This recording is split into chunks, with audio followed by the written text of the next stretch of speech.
Okay. Good morning, friends. Myself Kedar Badeka, and today I'm taking the ninth lecture of Material Science and Metallurgy, and this is the third lecture of our new chapter, which is the corrosions and corrosion preventions. Right? In the last series of lectures about the corrosions, we try to understand about the basic terminology of the corrosion. What is the definitions of corrosion? uh, what is the basic reason or basic the influencing factors uh, which is responsible for the problem for the corrosions. Then we discuss the different kind of the different form of the corrosion, which is the general or uniform kind of the corrosion, galvanic corrosion. Then in the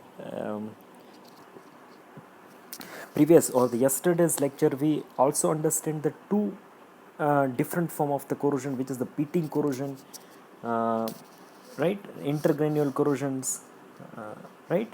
So in today's lecture we further uh, increasing this understanding about the corrosions, and we try to learn the different form of the corrosion in these lectures. So uh, this is the last series of lecture of the corrosion and corrosion preventions. In today's lecture we try to complete the another three modes of the corrosions and its prevention methods, right. So we let's talk to furthers on the corrosions. So the another form of the corrosion, which is the de-alloying, right, the another form of the corrosion, which is the de-alloying. Now we start the basic understanding with the de-alloying. What is the de-alloying? So the de-alloying is a selective corrosion of one or more component of the solid solution alloy. ये जो D allowing जो है एक type का corrosion है, वो एक या ज़्यादा कंपोनेंट के अंदर जो सॉलिड सॉल्यूशंस एलॉयज होती है उसके अंदर देखा जाता है. मैं आपको ये समझाने की कोशिश करूँगा. पहले हम लोग थोड़ा डिस्कस कर लेते हैं कि ये चीज़ क्या कहना चाहते हैं. It is also called as a parting. It is also called as a parting. A selective leaching or a selective attack, which is also called as a parting, selective leaching, and selective attack. A common dealloying, a common de-alloying example as decarburizations, de-cobaltifications, de-nickelifications, de-zincifications, and the graphitic corrosion. These are the example of the de-alloying. अब मैं इसी चीज़ को मैं थोड़ा आपको easy करके थोड़ा समझाने की कोशिश कर रहा हूँ कि ये जो डी एलोइंग टाइप का जो कोरोजन होता है उसके अंदर जो बेसिक रीज़न जो है कोरोजन इंक्रीज़ होने के पीछे, ये चीज़ ये है कि ये टाइप का कोरोजन या तो फिर सिंगल जो आपका मेटल है वो, या तो फिर जो आपका प्रोडक्ट है वो मल्टी मेटल्स का कंपोनेंट का बना हुआ है. जैसे कि एक ही प्रोडक्ट के अंदर एल्यूमिनियम भी है, स्टील भी है, कॉपर भी है, ऐसी कंडीशन के अंदर. और ये जो कंपोनेंट था वो सपोज कि आपका कास्टिंग प्रोसेस से बना हुआ था. यानी ये जो प्रोसेस है ना, वो सारी ये जो मैंने आपको अभी अभी जो बताया कि आपका स्टील हो गया, एल्यूमिनियम हो गया, कॉपर हो गया, मैग्नीशियम्स हो गए, ये सारे मेटल्स को एक सॉलिड सॉल्यूशंस यानी इसको हीट करके मेल्ट करके फिर इसको आपको जो भी प्रोडक्ट का शेप चाहिए उसके अंदर हम लोग उसको मेल्ट करके उसको सॉलिड करके वो प्रोडक्ट को हम लोग अचीव कर रहे हैं. उस कंडीशन के अंदर ये प्रोसेस जब होती है, जैसे कास्टिंग वाली प्रोसेस हो गई. I think you are aware about the casting process, right. I think ये सब ने देखा हुआ है, फिर भी हम लोग एक बार थोड़ा सा इसको डिस्कस करने की कोशिश करेंगे. सो बेसिकली ये टाइप का D allowing type of the corrosion जो है वो एक सिलेक्टिव एरिया के ऊपर जब लगता है इसको डी एलोइंग बोलते हैं. अब इसको पार्टिंग भी बोल सकते हैं. देन इसको सिलेक्टिव लीचिंग और सिलेक्टिव अटैक, एक पर्टिकुलर एरिया के ऊपर जो है ये अटैक करता है, right. The graphitic corrosion is the deteriorations of the grey cast iron in which the metallic constituents are selectively leached or converted to corrosion product which is leaving the graphite intact, right? Graphitic corrosion is should not be confused with the another term of the graphitifications. The graphitic corrosion is should not confused with the another term which is the graphitifications. ये जो है इसके साथ आपको confuse नहीं होना है, क्योंकि बेसिकली जो ग्राफिटिक कोरोजन्स जो है वो सपोज आपका कोई मेटल है, graphitic corrosion that means what, कि सपोज आपका कोई एक मेटल है which is the grey cast iron. अब ग्रे कास्ट आयरन उसको ग्रे क्यों बोला गया, क्योंकि अंदर जो है वो ग्रेफाइट परसेंटेज जो है वो कार्बन परसेंटेज वो काफ़ी ज़्यादा है, इसलिए basic the appearance wise which is little bit grey, right, इसलिए that is denoted as a grey cast iron. अब ये ग्रे कास्ट आयरन के अंदर ये जो है ये ग्राफिटिक कोरोजन है वो सिलेक्टिवली क्या करता है कि जो ग्रेफाइट है वहाँ से वो फॉर्म होके जो graphite particularly the content of the graphite which is the basic reason. अब ये जो ये टाइप का कोरोजन है ना वो क्या इसका नाम ही है कि ये सिलेक्टिवली अटैक करता है. तो ये क्या करेगा, जो ग्रे कास्ट आयन है उसमें कास्ट और आयन के ऊपर फोकस नहीं करेगा. Graphite that means the carbon, जो कार्बन कंटेंट है वो कार्बन कंटेंट के ऊपर अटैक करने का सिलेक्टिवली उसी पे फोकस करके अटैक करके वहाँ पे कोरोजन करने का स्टार्ट करेगा. पर ये जो ग्रेफाइट कोरोजन है उसको हम लोग ग्रेफिटिफिकेशंस जो है वो नहीं बोल सकते, which is used to describe the formation of the graphites in iron or steel, right? Usually from decomposition of iron carbide at elevated temperature. अब ये फिगर के अंदर आपको थोड़ा सा ज़्यादा समझ में आएगा. तो एक ये जो है वो ग्रे कास्ट आयरन का एक माइक्रो स्ट्रक्चर आपके स्क्रीन के ऊपर अभी दिख रहा है. अब ये जो है ये पर्टिकुलरली ये जो कोरोजन है वो पर्टिकुलरली कहाँ पे फोकस कर रहा है, तो कि जो आपको ब्लैक लाइन दिख रही है ना, black line, that is the carbon content. अब ये क्या करेगा, ये टाइप का कोरोजन जो है वो स्टार्ट कहाँ से हो रहा है, तो आपका जो ब्लैक कार्बन ग्रेफाइट कंटेंट है वहाँ से वो कोरोजन है वो स्टार्ट करेगा. यानी पर्टिकुलरली वो आयन को है वो टच नहीं करेगा, वो ग्रेफाइट को ही डिस्ट्रॉय करता जाएगा. यानी जिसको भी डिस्ट्रॉय करे लास्ट में तो पूरा जो मेटल है उसको ग्रेफाइट को वो कोरोजन करेगा, राइट, उसके साथ रिएक्शन करेगा. तो अल्टीमेटली तो आपका पूरा जो प्रोडक्ट है वो प्रोडक्ट के अंदर जो भी कार्बन कंटेंट के थ्रू आपको पिट्स दिखाई देंगे, राइट, वो वहाँ से मेटल जो है वो पूरा लॉस हो जाएगा. अब इसके पीछे का जो मैकेनिज्म है वो मैकेनिज्म क्या मैकेनिज्म है, so the different metals and alloys have the different electrochemical potential. सारी मेटल हो या अलॉयज हो तो सबके अंदर एक डिफरेंट इलेक्ट्रोकेमिकल एक पोटेंशियल्स होता है, right, in the same electrolyte. अगर मैं एक चीज़ एक सपोज एक कोई केमिकल ले लूँ, that is the one kind of the electrolyte, right, उसके अंदर 2-3 अलग अलग मेटल में रख देता हूँ, स्टील रख देता हूँ, स्टेनलेस स्टील रख देता हूँ, कार्बन स्टील रख देता हूँ, एल्यूमिनियम रख देता हूँ, राइट. अब ये जो सारी जो मेटल अभी जो मैंने बोली वो एक ही केमिकल के अंदर वो अलग अलग तरीके से उसके साथ उस केमिकल के साथ रिएक्ट करेगी. कोई ज़्यादा रिएक्ट करेगी, कोई कम रिएक्ट करेगी, कोई बिल्कुल रिएक्ट नहीं करेगी. तो the modern alloys which is contain a number of different allowing elements. अब काफ़ी सारी मेटल्स ऐसी होती है कि जिसके अंदर काफ़ी सारे एलोइंग एलिमेंट्स होते हैं, right, that exhibit the different corrosion potentials. उसके अंदर एक अलग ही डिफरेंट कोरोजन का पोटेंशियल्स होता है. The potential difference between the alloying element is the driving force for the preferential attack or more active elements in the alloys. ये जो potential differences हो गए, ये potential differences किसको बोलते हैं, यानी एक केमिकल के अंदर हमने डिफरेंट 4 मेटल रख दी, राइट. अब ये चारों मेटल अलग अलग तरीके से वो केमिकल के साथ रिएक्ट करेगी, right.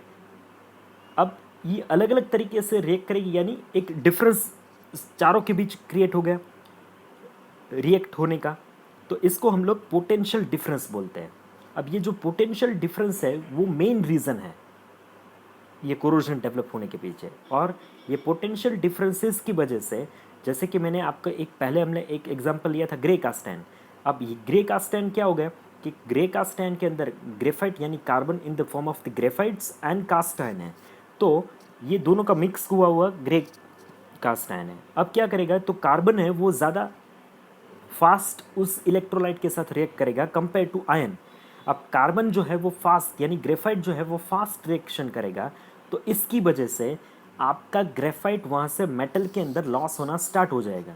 So this is the basic mechanism behind the this kind of the corrosions, right? In this case, the de-zincification of the brass zincs is preferentially leached out from the copper zinc alloy, leaving behind a copper rich surface layer that is porous and brittle. अब इसको prevent कैसे कर सकते हैं? अब इसका prevention भी देखना पड़ेगा. तो first you have to select the metals and alloys that are more resistance to dealloying. आपको ऐसी मेटल जो है वो सिलेक्ट करनी चाहिए कि जो रेजिस्ट कर सके डी एलॉइंग को, राइट? दोनों अंदर सपोज आपका एक मेटल है, मेटल के अंदर ऐसे एलॉइंग एलिमेंट्स होने चाहिए, alloying elements that is the mixture of the different component, right? For example, that inhibit the brass is the more resistance to de-zincifications. Suppose आपका एक जिंक नाम का मटेरियल है, उसके अंदर जो ब्रास है ना वो काफ़ी अहम जो है वो रोल प्ले करता है de-zincifications होने के पीछे. Then the alpha brass ductile iron is the more resistance to the graphitic corrosions than the grey cast iron. तो आपको कुछ ऐसे एलिमेंट्स जो है एलोइंग एलिमेंट्स है वो अपने मेटल के अंदर ऐड करने पड़ेंगे जो ये डी जिंकिफिकेशंस जो प्रोसेस होती है, डी एलोइंग जो प्रोसेस होती है उसको कंट्रोल कर सकें. Then you have to control the environments to minimise the selective leachings. आपको एनवायरनमेंट को कंट्रोल करना चाहिए जिससे वो एक सिलेक्टिव लीचिंग्स ना हो पाए. And use the sacrificial anode, cathodic protections or impressed current cathodic protections. ये चीज़ अगर आप करेंगे तो ये जो है वो corrosion से हम लोग बच सकते हैं. Now next type of the or the different form of the corrosion which is the erosion corrosion. अब आपको erosion corrosion जो है वो फिगर के अंदर थोड़ा दिख रहा है आपको. मैं फिर भी आपको थोड़ा और थोड़ा तरीके से आपको समझाने की कोशिश कर रहा हूँ. So the definition of the erosion corrosion is that the erosion corrosion is referred to the combined action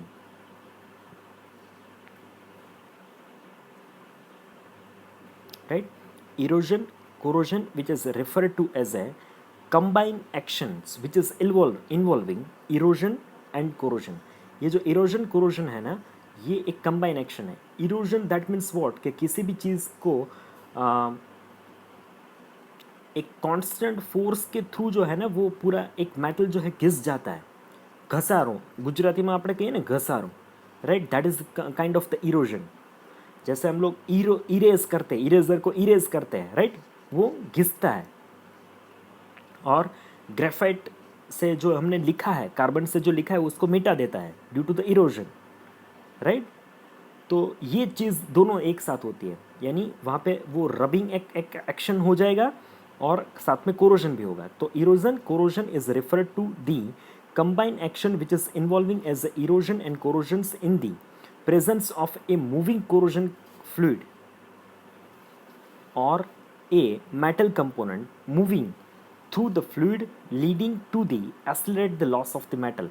अब ये जो है वो काफ़ी ज़्यादा तौर के अंदर जो है ये टाइप का कोरोजन एक मूविंग जो अपना एक पार्ट होता है उसके अंदर काफ़ी ज़्यादा, यानी जो अभी आपके सामने स्क्रीन के ऊपर दिख रहा है ना वो एक क्लच प्लेट जैसा, जो अपने ऑटोमोबाइल का जो क्लच प्लेट होता है ना बाइक या कार्स के अंदर, ऐसा एक पार्ट आपको दिख रहा है, राइट? ये पार्ट के अंदर जो कॉन्स्टेंटली मूव करता रहता है, कॉन्स्टेंटली दूसरे मेटल के साथ इरोज होता रहता है, राइट? अब इस कंडीशंस के अंदर ये टाइप का कोरोजन लगने के सबसे ज़्यादा चांसेस होते हैं. अब इसके पीछे का जो मैकेनिज्म होता है, ये क्या मैकेनिज्म होता है? The mechanical effect of the flow और the velocity of the fluid is combined with the erosion corrosive actions of the fluid is caused by accelerated the loss of the metal. इसके अंदर the mechanical effect of the flow of the velocity, इसके बीच से जो जैसे कोई fluid पास होता है which is the combined actions. तो एक तो वो पार्ट पूरा इरोज तो कर ही रहा है, दूसरे पार्ट के साथ घिस तो रही है. अब इसके साथ जो है वो डिफरेंट फ्लो के साथ जो है जो velocity different flow velocity of the flow, different flow velocity के साथ जो है वो एक फ्लूइड जो है वो वहाँ पे एक कंबाइन जो है तरीके से एक कोरोसिव एक्शंस भी वहाँ पे रिएक्ट कर रहा है। यानी वो पार्ट मैकेनिकल तरीके से तो एक मूव कर रहा है, इसके लिए वहाँ पे इरोजन तो पहले ही हो रहा है। और यहाँ पे दूसरी चीज़ क्या हो रही है कि दूसरी चीज़ के अंदर ये चीज़ एक साथ हो रही है कि जो आपका लिक्विड है वहाँ से जो कटिंग फ्लूइड जो है वो पास हो रहा है, वो कटिंग फ्लूइड क्या कर रहा है, तो अगर कटिंग फ्लूइड बोल लीजिए या फिर कोई डिफरेंट फ्लो बोल लीजिए फ्लूइड का, वो कोरोसिवली उस मेटल के साथ रिएक्ट कर रहा है। तो वहाँ पे दोनों तरीके से कोरोजन स्टार्ट हो रहे हैं। The initial stage which is involve the mechanical removal of the metal, जो स्टार्टिंग का फेज होता है ना उसमें मेटल जो है वो रिमूव होता है सिर्फ मैकेनिकल इरोजन के रीजन के थ्रू, right. The metal is protective film and then the corrosion of the bare metal by a flowing a corrosion is occur. उसके बाद जैसे ही वो मैकेनिकल तरीके से मेटल जो है वो घिस के एक बार रब होने का स्टार्ट हो गया, उसके बाद जो कटिंग फ्लूइड है यानी कि जो एक फ्लूइड वहाँ से जो पास हो रहा है, अब वो क्या करेगा, उसके ऊपर जो एक प्रोटेक्टिव लेयर था उस मेटल के ऊपर, वो तो उसने घिस के मैकेनिकल मूवमेंट से उसने घिस के पूरा रब कर दिया था, राइट। अब जैसे ही वो पूरा जो लेयर है वो डिस्ट्रॉय हो जाएगा, वहाँ से घिस जाएगा, उसके बाद जो है वहाँ पे कोरोजन स्टार्ट हो जाएगा, यानी इरोजन भी हुआ, अब कोरोजन स्टार्ट हो गया। एंड दिस साइक्लिक प्रोसेस जो है वो अंटिल वहाँ तक होती है जहाँ तक जो आपका कंपोनेंट है वो फेलियर नहीं हो जाता। So the erosion corrosion is usually found at high flow rate around the tube blockage, tube inlet ends, in the pump impellers. आपका ये जो जहाँ पे कॉन्स्टेंटली जो फ्लो होता है ना, राइट, जैसे आपका ट्यूब्स हो गया, ट्यूब एंड हो गए, पंप का इम्पेलर्स हो गए जो कॉन्स्टेंटली मूव भी करते हैं, जैसे कि पंप का आपका पंप का जो इम्पेलर हो गया, तो वो इम्पेलर क्या होता है, जो फैन जैसा होता है ना पीछे पंप के अंदर, वो कॉन्स्टेंटली मूव भी होता रहता है। और अगर आपके पंप के इम्पेलर को उसका हीट कंट्रोल करने के लिए आप कोई फ्लूइड वहाँ से पास कर रहे हो, राइट, तो वो फ्लूइड क्या कर रहेगा, तो वो फ्लूइड जो है वो वहाँ पे उसके साथ केमिकली रिएक्ट भी करेगा। तब पहले इरोजन तो होता ही था, अब कोरोजन भी स्टार्ट हो जाएगा।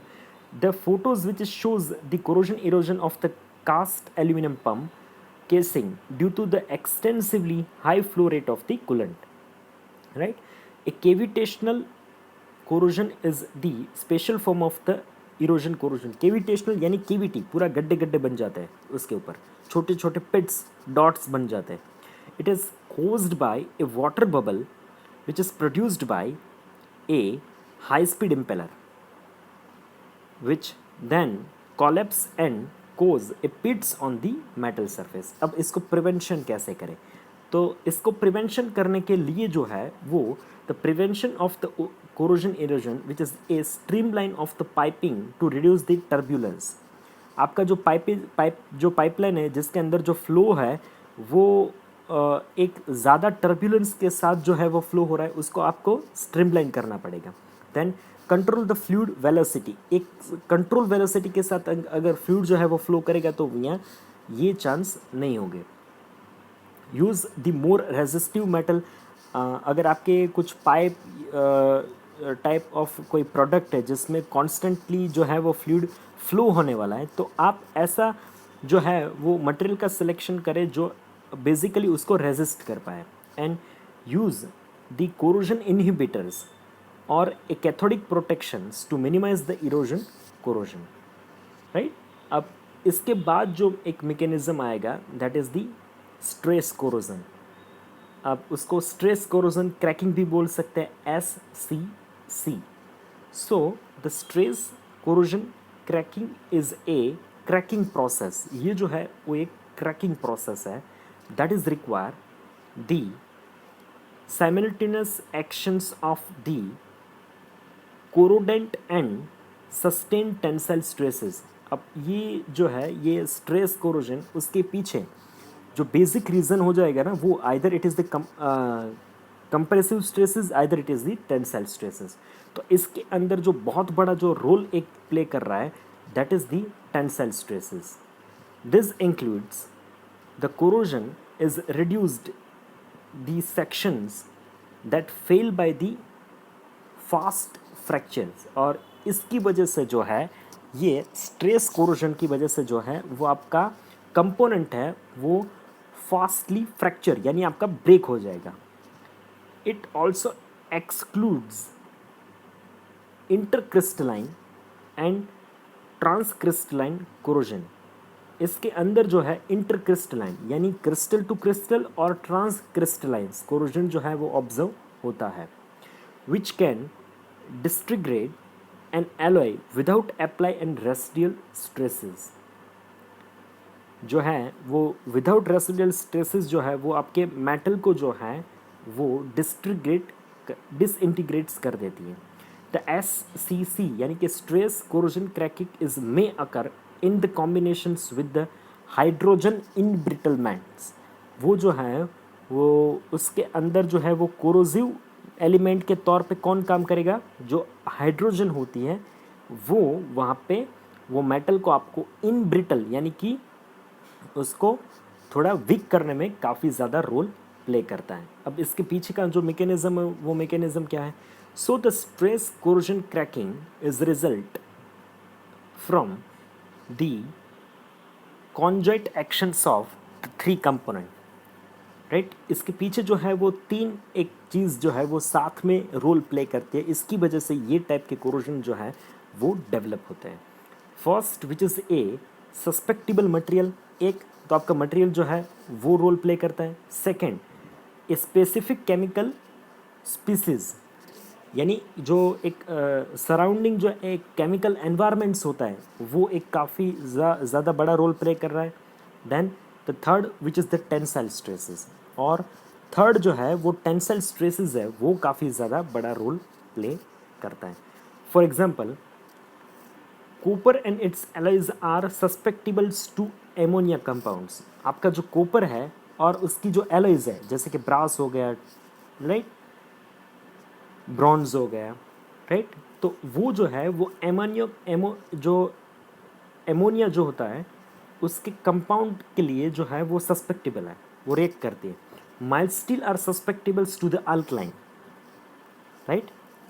माइल्ड स्टील जो होता है वो क्या सस्पेक्टिबल है for the alkaline, and the stainless steels are the susceptibles for the chloride. जो स्टेनलेस स्टील होता है वो क्लोराइड के लिए सस्पेक्टिबल्स होता है। There is no unified mechanism for the stress corrosion cracking in the literature. इसके लिए कोई यूनिफिल्ड एक तरीके से कोई थियोरेटिकल कंसेप्चुअल जो है वो स्ट्रेस कोरोजन क्रैकिंग का कोई लिटरेचर अवेलेबल नहीं है। The various models have been proposed which is include the following. First which is the absorption model. Adsorption model जो है वो क्या बोलता है, specific chemical species is adsorbed on the crack surface and lower the fracture stresses एक जो है वो specific chemical species जो है वो on the crack surface and वो जो है वो एक लोअर जो है वो फ्रैक्चर होने के स्ट्रेसेस के थ्रू जो फ्रैक्चर होता है वो कम करती हैं। A film and rupture model, a stress ruptures on a passive film जो ये फिल्म रैप्चर मॉडल है वो क्या चीज़ बात कर रहा है, तो इसके ये दोनों मॉडल के सिवा जो इसके साथ जो एक मॉडल है जो इनब्रिटलमेंट मॉडल है वो सबसे ज़्यादा जो इफ़ेक्टिवली वर्क कर रहा है। तो थोड़ा हम लोग ये दो मॉडल जो है वो प्रैक्टिकली, ये ऊपर के जो तीन मॉडल है ना वो प्रैक्टिकली इतना यूज़फुलनेस नहीं है इसका, राइट। इससे बेटर है जो प्रैक्टिकली जो अभी जो मॉडल जो है वो इंडस्ट्रीज़ या फिर कोरोजन के लिए इसके मैकेनिज्म के लिए जो स्टडी किया जाता है वो जो है वो इनब्रिटलमेंट मॉडल है। तो इनब्रिटलमेंट मॉडल जो है उसमें क्या चीज़ होता है, जो hydrogen embrittlement is a major mechanism. Hydrogen embrittlement is a major mechanism of SCC, hydrogen embrittlement है वो एक मेजर मैकेनिज्म है किसके लिए? For SCC, stress corrosive cracking के लिए, for the steel and the other alloys such as the titanium. Titanium जैसे titanium और स्टील के अंदर जो है वो हाइड्रोजन इनब्रिटलमेंट जो है वो एक सबसे बड़ा मेजर मैकेनिज्म है जो क्रैक फॉर्म्स करने में बड़ा रोल प्ले कर रहा है। Hydrogen atom is diffuse to the attack hydrogen atom is diffuse to the crack tip and embrittle the metal. जो हाइड्रोजन के जो एटम्स होते हैं वो डिफ्यूज होता है, राइट? कहाँ पे? टू द क्रैक टिप, जो एक क्रैक होती है ना छोटी सी, उसके टिप के ऊपर अगर वहाँ पे हाइड्रोजन जो है वो रेक करता है तो वो अटैक करके जो एटमॉस्फेयर के अंदर जो हाइड्रोजन है वो अगर आपके मेटल के अंदर छोटा सा कोई क्रैक है वो क्रैक के ऊपर अटैक करके वहाँ पे हाइड्रोजन है वो डिफ्यूज़ यानी उसके अंदर फ्यूज़ होने की कोशिश कर रहा है। और जैसे ही वो फ्यूज़ होने की कोशिश करेगा तो वहाँ पे एक आपकी जो मेटल है ना वो इम्ब्रिटल मेटल हो जाएगी। यानी मेटल जो है वो जैसे उसके ऊपर आप कोई फोर्स लगाओगे ना तो फोर्स के ड्यू टू द फोर्स जो है वो पूरा फ्रैक्चर होने की कंडीशंस पे आ जाती है, राइट? सो ये मॉडल जो है काफ़ी वर्किंग मॉडल है। Then the preventions of the stress corrosion cracking, इसको प्रिवेंशन कैसे कर सकते हैं? Avoid the chemical species that causes the stress corrosion cracking. ऐसी आपको केमिकल स्पीसीज जो है जो केमिकली जो मेटल्स है उसको आपको अवॉइड करना चाहिए। Then control the hardness and the stress level, आपको किसी भी कंपोनेंट के ऊपर जो है वो स्ट्रेस या लोड अप्लाई करने से पहले आपको ये चीज़ जो है वो कैलकुलेट कर लेनी चाहिए, ये चीज़ जो है वो स्टडी कर लेनी चाहिए कि वो मैक्सिमम जो है वो कितनी जो है वो स्ट्रेस जो है वो एब्जॉर्ब कर सकता है, उसको वो सहन कर सकता है और इसकी हार्डनेस कैसी है, right? Then introduce a compressive stresses by the shot peening for the example, आप उसको कंप्रेसिव फोर्स जो है वो वहाँ पे अप्लाई कर सकते हैं शॉर्ट पिनिंग मेथड से, right? Then use the material known that to crack in the specified environment. Use of the material which is known not to crack, ऐसी मटेरियल को जो आपको यूज़ करना चाहिए कि वो एक स्पेसिफिक एनवायरनमेंट के अंदर जो है वो क्रैक फॉर्म नहीं करेगा at the time of applications of the load, right? And which is not react with the hydrogen. Control the operating temperature and the electrochemical potentials of the alloys. अब इसके बाद का जो मैकेनिज्म है that is the hydrogen damage. अब hydrogen damage जो है वो क्या चीज़ है? It is the general term which is refer to a mechanical damage of the metal. ये जो है वो एक जनरल टर्म है जो किसके लिए यूज़ होती है कि हाइड्रोजन के प्रेजेंस छः, हाइड्रोजन अगर एटमॉस्फेयर में है, आपका जो कंपोनेंट जहाँ पे वर्क कर रहा है वहाँ पे अगर हाइड्रोजन की प्रेजेंस है तो उस कंपोनेंट का जो फेलियर होगा वो फेलियर जो है वो मैकेनिकल तरीके से वहाँ पे फेलियर होगा। पर इस चीज़ के लिए सबसे ज़्यादा जो इम्पोर्टेंट थिंग है वो क्या चीज़ इम्पोर्टेंट है, उसके अंदर जो है वो प्रेजेंस ऑफ हाइड्रोजन जो है वो काफ़ी बड़ा रोल प्ले कर रही है। The hydrogen damage is may classified as a hydrogen damage is may be classified as a hydrogen blistering, hydrogen embrittlement, decarburizations and hydrogen induced cracking। ये जो है वो हाइड्रोजन डैमेज की हाइड्रोजन की प्रेजेंस से जो आपका मेटल है वो डैमेज होगा वो किस तरीके से होगा? तो ये चार तरीके से बेसिक जो चार तरीके, इस तरीके से जो हाइड्रोजन है वो आपकी मेटल जो है उसको मैकेनिकली वो डैमेज कर सकता है। First which is the hydrogen blistering, second which is the hydrogen embrittlement, third which is the decarburising and fourth which is the hydrogen induced crack. अब हाइड्रोजन ब्लिस्टरिंग जो है उसके अंदर क्या चीज़ होती है? हाइड्रोजन ब्लिस्टरिंग यानी HB is referred to the formation of the subsurface planar cavities. जो मेटल के अंदर जो सबसरफेस यानी सरफेस के नीचे वाला एकदम जो पोर्शन है उसके अंदर जो है वो फॉर्मेशंस वहाँ पे स्टार्ट होता है, which is called as a hydrogen blisters. सब सरफेस के अंदर जो है, यानी कि आपका टॉप सरफेस नहीं, उसके अंदर यानी 3-4 mm नीचे अगर कोई कैविटीज़ है तो उस कैविटीज़ के अंदर जो है वो वहाँ पे हाइड्रोजन है, वो जैसे ही रिएक्ट करेगा तो वहाँ पे वो कैविटीज़ बड़ी हो जाएगी। In the metal which is resulting from the excessive internal hydrogen pressures, वहाँ पे हाइड्रोजन का प्रेशर ज़्यादा हो जाएगा, यानी एक बबल्स तरीके से आप देखेंगे ना तो वहाँ पे वो ब्लिस्टर्स वहाँ पे प्रोड्यूस हो जाएगी। The growth of the near subsurface blisters in the low strength metal is usually which is result in the surface bulb। Bulb यानी एक जैसा बबल जैसा जो बन जाता है ना, वो बबल जैसा आपने कभी मेटल के ऊपर जैसा बबल जैसा देखा होगा, राइट? वो चीज़ हुई क्यों, यानी सब सरफेस के अंदर जो है वो एक थोड़ी सी कैविटी थी, वहाँ पे हाइड्रोजन ने रिएक्ट किया और जैसे ही रिएक्ट किया तो वहाँ पे ये बल्ब जैसा वो बना देता है। इसके पीछे वाला जो मैकेनिज़्म है वो अभी मैंने आपके साथ जो डिस्कस किया वही मैकेनिज़्म से वो प्रोड्यूस करता है।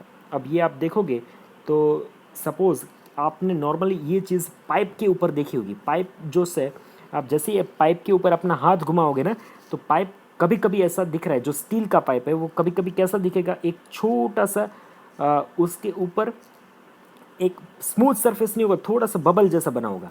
अब ये बबल जैसा बना क्योंकि जो पाइप का जो सरफेस होता है ना, आप देखोगे पाइप का जो सरफेस है वो सरफेस के नीचे जो है थोड़ा सरफेस सब सरफेस के ऊपर यानी 2-3 mm नीचे, उसकी थिकनेस के 2-3 mm नीचे वहाँ पे एक छोटा सा सपोज कोई कैविटी जैसा है। अब क्या करेगा, जो एटमॉस्फेयर के अंदर जो हाइड्रोजन है वो उस कैविटी के साथ रिएक्ट करेंगे।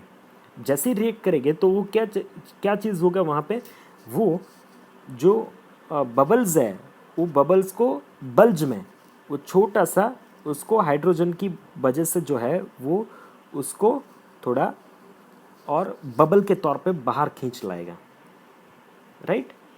उसका जो आउटसाइड डायमीटर है वो थोड़ा इंक्रीज़ हो जाएगा, क्योंकि जैसे बबल्स जैसा होगा तो आउटसाइड डायमीटर तो इंक्रीज़ होना ही है, राइट? अब ये चीज़ जो है वो वहाँ पे ऑब्जर्व की जाती है। इसको प्रिवेंशन कैसे करें, you have to control the impurity of the steel, क्योंकि ये चीज़ ये प्रॉब्लम हुआ था कब, ये जो प्रॉब्लम हो जब पाइप को आपने जब मैन्युफैक्चरिंग किया तब ये चीज़ हुई थी। इंटरनली आपने चेक नहीं किया होगा, उस टाइम के अंदर छोटा सा एक जो है वो सब सरफेस के ऊपर जो छोटा सा पिट्स या गड्ढा रह गया था, उसकी वजह से ये आज हाइड्रोजन जो है वो ब्लिस्टर प्रोड्यूस हो रहा है। तो आपको एट द टाइम ऑफ जो है वो जब स्टील का पाइप मैन्युफैक्चरिंग करते हो तब आपको ये चीज़ कंट्रोल करनी चाहिए। अवॉइड द हाइड्रोजन सोर्सेज, अगर ऐसा एटमॉस्फेयर में आपका पाइप अगर कुछ काम कर रहा है तो उस कंडीशन के अंदर आपको जो है वो हाइड्रोजन से उसको बचाने की कोशिश करनी चाहिए। And baking to remove the hydrogen, अब उसको बैक करके वो हाइड्रोजन को वहाँ से आपको रिमूव करना चाहिए। सो ये जो है वो ये डिफरेंट फॉर्म ऑफ कोरोजन थे, ये हमने पूरे जो था वो डिस्कस करने की कोशिश की, राइट?